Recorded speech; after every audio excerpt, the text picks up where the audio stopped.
एक बात अपने जीवन में सदा उतार करें। घर में अगर तुलसी का क्यारा है तो तुलसी महारानी हमें ये बता देती है कि हमारे घर में सुख आने वाला है कि दुख आने वाला। जैसे शनि अपना प्रकोप दे रहा है या शनि उतर रहा है, ये किसी से पूछने की जरूरत नहीं पड़ती, अपने आप मालूम पड़ जाता। कैसे? शनि कथा अगर आपने सुनी हो तो उसमें व्याख्यान आता है शनि कथा में,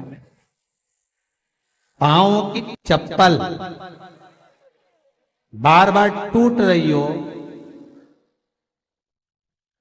कमर से नीचे जो वस्त्र पहने हो वो फट रहे हो, कहीं पजामा है, धोती है, आदि वस्त्र हैं, कपड़े हैं, वो अपने आप फट। आज के जमाने में तो फटे फटाए पहनते हैं लोग, फैशन।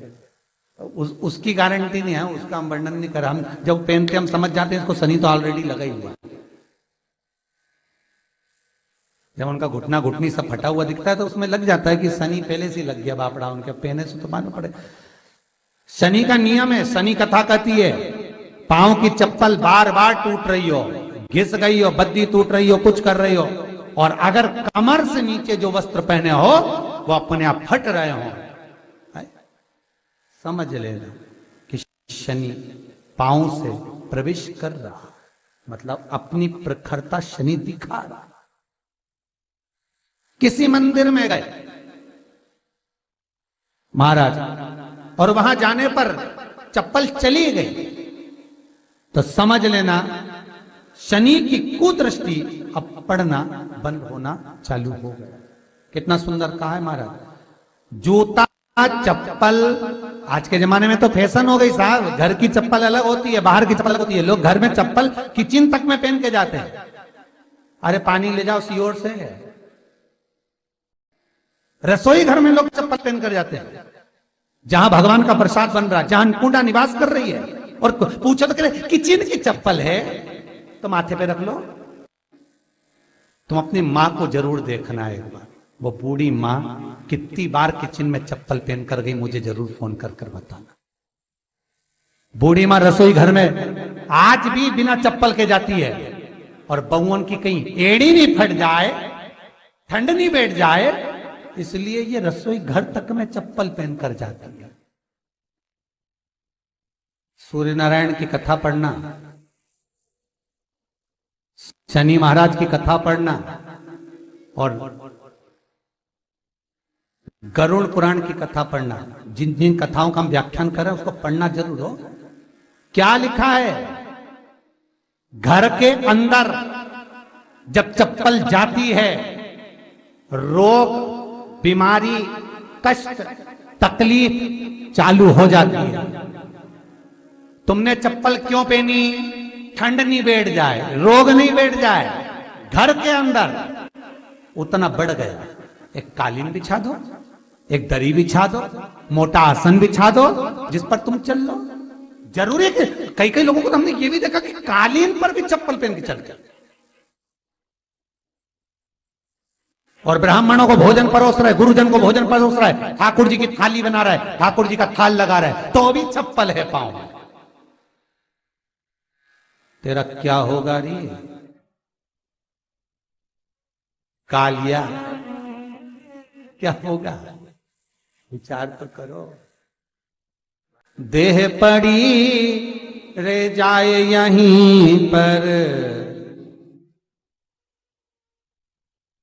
फिर कुंडल और नगीना, क्या हरि नाम नहीं तो जीना।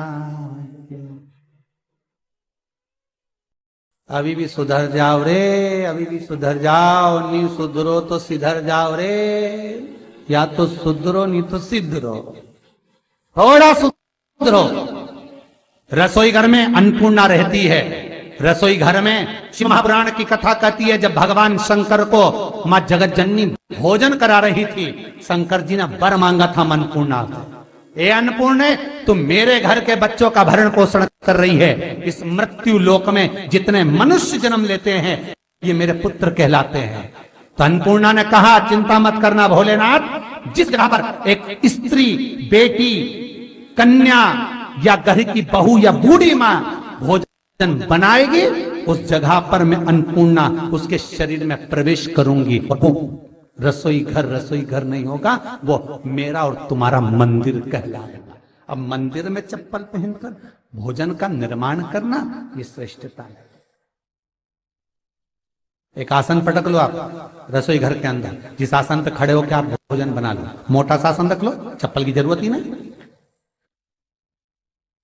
श्रीमद् भागवत कथा कर रही है, तुलसी का मात्र तो शनि अपनी दृष्टि बता देता है। शास्त्र कहता है जब घर के अंदर प्रवेश करने के, जब आप घर में प्रवेश करें तो एक कोने में चप्पल को उतार दें। बाहर जगह नहीं है तो घर के अंदर प्रवेश कर लेफ्ट में चप्पल को उतार दें, और 7 या 3 कदम के अंदर चप्पल उतर जाना चाहिए घर के अंदर में।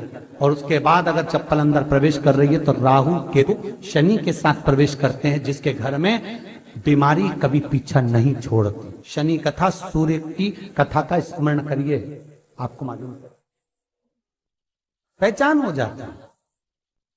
महाराज तुलसी बता देती है कि आपके घर की दशा क्या है।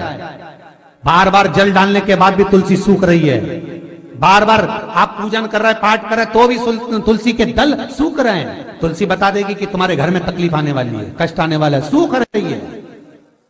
किसी ने जरूर कुछ ना कुछ ऐसा है कि इसमें घर में कुछ तकलीफ आएगी, तुमने लगाया फिर सूखी, फिर लगाया फिर। तुलसा महारानी बता देती है कि कष्ट है। और जिस गमले की तुलसा घेर घमोर हो, फलित तो हो, आनंद में हो, तो उस घर में फिर दुख नहीं आता, समृद्धि खुद बढ़ती चली। जिन शंकर भगवान को आप जल चढ़ाते हो, जिन ठाकुर जी से आप लाड लड़ाते हो, जिन भगवान कृष्ण का आप स्मरण करते हो, राधा रानी का आप नाम जाप करते हो, जिस परमात्मा का आप भजन कर रहे हो, कीर्तन कर रहे हो, नाम जाप कर रहे हो, नाम स्मरण कर रहे हो, उससे तुम्हारा एक संबंध होना चाहिए, एक रिश्तेदारी होना चाहिए। और उससे जब तुम्हारा कोई संबंध रहेगा, उससे जब तुम्हारी कोई रिश्तेदारी रहेगी, तो उस रिश्तेदारी में जैसे ही आपके प्राण छूटे, और छूटते से ही आप जब गए, तो जाते ही आप कहोगे कि कृष्ण से मेरा ये संबंध है, वो मेरा पुत्र, वो मेरा भाई, वो मेरा बेटा, वो मेरा सगा, वो मेरा रिश्तेदार, वो मेरा कुटुंबी, वो मेरा पुत्र। जब कहोगे तो तुरंत प्रवेश हो जाए। महाराज भगवान से संबंध होना चाहिए। कई लोग भगवान को सवेरे से रिझाने बैठते हैं तो भगवान को बनी बनाई बात कहते हैं, ये पाठ कर लो, ये पाठ कर लो, ये पाठ कर लो, ये स्तुति कर लो, सारा बना बनाया। पर तुमने अपने दिल से कौन सी स्तुति गाई? तुमने अपने दिल से कौन सा भगवान को निवेदन करा, कौन सा नमन करा? बस सवेरे उठना है, नहाना है, भगवान के सामने जाना है, भगवान को नहलाना है, कपड़े पहनाना है, अगरबत्ती लगाना है, थोड़ा सा शक्कर का भोग लगाना। इतने सारे देवी देवता, शंकर जी, राम जी, गणेश जी, सारे देवता, और 2 खुरमा लेके आए, 1 बालूशाही लेके आई, 2 मठरी लेकर आ गई, 1 मठरी लेकर आ गई, और भगवान को इतनी सी कटोरी में रख दी।